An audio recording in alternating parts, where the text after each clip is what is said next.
Hey guys, I'm Happy Monster. In this mob showcase video, I'm gonna showcase easy mob farm, which makes farming mobs fun and easier. So without further ado, let's get right into it. First of all, you'll have to use the mob capture item to capture mobs, and you have several options to choose from. Each of these capture items is tailored to capture different mobs based on the type, health, size, and condition. For example, the Enduring Capture Net is ideally suited to capture smaller mobs with a max mob size of 0.9 times 1.4 blocks and mobs health less than 50%. So you could use this to capture mobs like sheep, cows, or pigs. The IronBound Cage can capture mobs that are less than 1.5 to 2 blocks with health less than 25%, which could be a better option to catch larger or tougher mobs. For Mystic Binding, as the name suggests, it is more powerful and mystical to capture even larger mobs, with a max size of 3 times 4 blocks and a health less than 25%. The Void Binding is the most powerful one to catch mobs that are 4 times 6 blocks with health less than 10%. As for the Creative Mob Catcher, it doesn't have a crafting recipe because it is used for creative mode with no restrictions and unlimited capture use. After you have captured the mob, you have to place it somewhere like a mob farm to farm your mobs, and it comes with different tiers, types, and environment. There are 4 tiers, and the higher tier means it's gonna be more efficient and produce more loot. The first level is Tier 0, a standard farming speed crafted with copper. Next is Tier 1, crafted with gold, improving its processing and drop rate. Then Tier 2 is crafted with iron, that has even better drops and speed. And the last level, Tier 3, is crafted with netherite ingots, which is the most effective one. Next, we also have different farm types. Each farm is specially designed for each mob types, and there are 10 varieties. The Animal Plains farm is designed for plains animals, like chicken, cows, or pigs.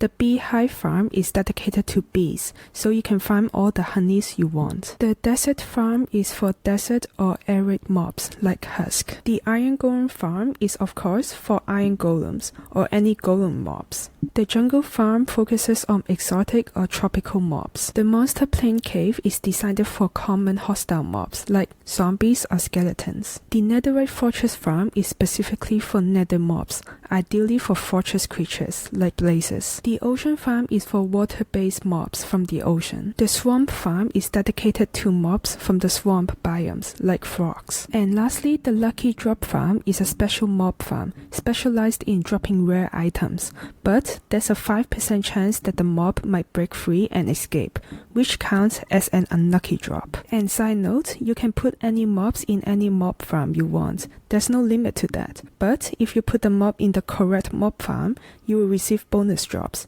and you can see the full list down in the description below. Now we can start setting up the mob farm, and it's really easy. Just place the farm anywhere you want. Right-click with the capture item to place the mob in, or you can just right-click on the mob farm to open the GUI. Here you can place the mob in the middle slot, and it will start to generate resources as shown in the blue bar here. At the top left corner, it shows some information about the farm type, tier, status, the time it takes to produce loot in minutes, the speed, the storage size, the mob, and the bonus drop if you put the right mob in the right farm. Below that are slots you can use to expand your farm storage. You can also see that we only have 6 like blue output slots, and we can increase our storage using either the small slot upgrades or the big upgrades. At the top are slots for you to enhance your loot quality and speed, and on the right you can use these slots to filter certain items from the mob. The mob farm is also very customizable, connecting it to hopper to a chest and other redstone components to transfer resources anywhere you want. There are a few enhancements that can maximize your farm.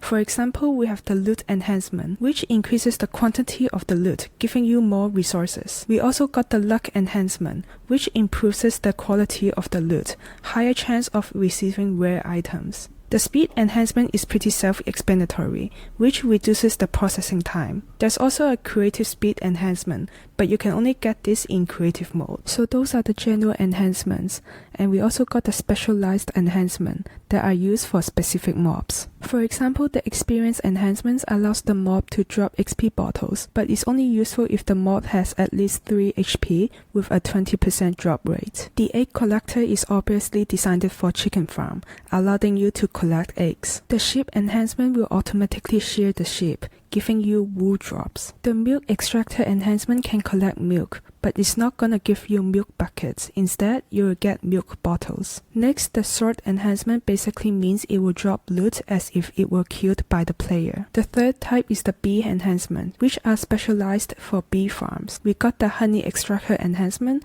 which generates honey bottles from the bees. The honey harvester frame enhancement collects honeycombs, and the pollen trap enhancement collects flowers or dyes. The last category is the frog catalyst enhancement, which produces frog lights. This enhancement cannot be crafted and it only has 2.5 drop rate from the frog farm. The temperate catalyst drops from the temperate frog, found in the normal swamp biome, the warm frog catalyst from the warm frog, found in deserts, and the cold catalyst from the cold frog, found in snowy biome. Once you've got yourself the frog catalyst, place it in the magma cube farm, and you'll start producing frog lights. The temperate catalyst drops the orchid frog light, the warm catalyst drops the pearlescent one, and the cold catalyst drops the fertile frog light. Moving on to the filter upgrades, which can be placed in the filter slots. Basically, the no flower filter blocks all flower drops, and the no meat filter blocks all meat drops. Or you can just place any items in the slot to filter anything you don't want in the game. Other than catching mobs like they are Pokemons,